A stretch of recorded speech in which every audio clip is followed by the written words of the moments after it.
Kumusta mga kaboxing? This is Boy Kalawang TV. So kahapon nga po mga idol, sumabog ang balitang lalabanan daw ni former YouTuber Jake Paul. Itong si WBA World Lightweight Champion Gervonta Tank Davis ngayong darating na Nobyembre. Dahil ayon nga po dito sa inilabas na report ng Ring Magazine, nakatakdang harapin ni Jake Paul itong si Gervonta Tank Davis sa darating na buwan ng November 14 sa State Farm Arena sa lugar ng Atlanta. At kinumpirma na rin po ang lumabas na balita na yan mga idol ng batikang manunulat ng ESPN na si Mike Cappinger na totoong maglalaban ng dalawa sa boxing. Yun nga lang ay sa isang exhibition fight lang ang kanilang magaganap na laban. Kumbaga mga idol, kapwa sina Tank Davis at Jake Paul gusto lang po kumita ng malaking halaga sa gagawin nilang laban. Kaya wala rin pong kwenta kung sakaling mangyari po yan.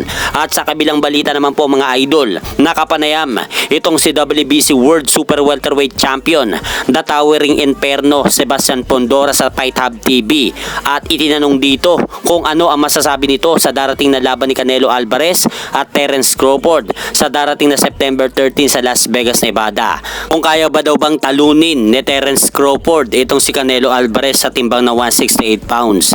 Kaya dahil po sa tanong na yan ng reporter mga idol kay Sebastian Pondora, sinabi nito na hindi daw nito alam ang mangyayari sa laban na yan dahil si Canelo Alvarez ay komportable ng lumalaban sa 168 pounds simula nang umakyat ito sa timbang ng 168 pounds. 5 taon na po ang nakakalipas. Habang si Crawford naman po daw mga idol, sinabi ni Sebastian Pondora na magaling na boksingero daw ito. Kaya tingnan na lang daw natin kung ano ang mangyayari sa laban na yan sa September 13. Sa kakapasok-pasok lang na balita, ngayong pong araw, inanunsyo na ni former WBA Super Featherweight Champion Hector Luis Garcia ng Dominican ang kanyang pagre-retiro sa boxing sa edad nito ngayong 33 anyos. Dahil kung matatandaan nyo mga idol, huling napalaban si Hector Luis Garcia nung talunin pa siya ni Gervonta Tank Davis via TKO sa round 9 ng kanilang laban nung nakarang taon, kung saan sinabi pa nito sa laban na nawala ang kanyang paningin matapos tamaan siya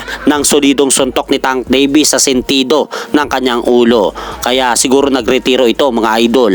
At hanggang dito na lang po muna ang aking update sa mga ganapan sa mundo ng boxing. At syempre mga idol, huwag niyo rin po kalimutan, pakisuportahan niyo naman po muna ang ating munting channel. Maraming salamat po.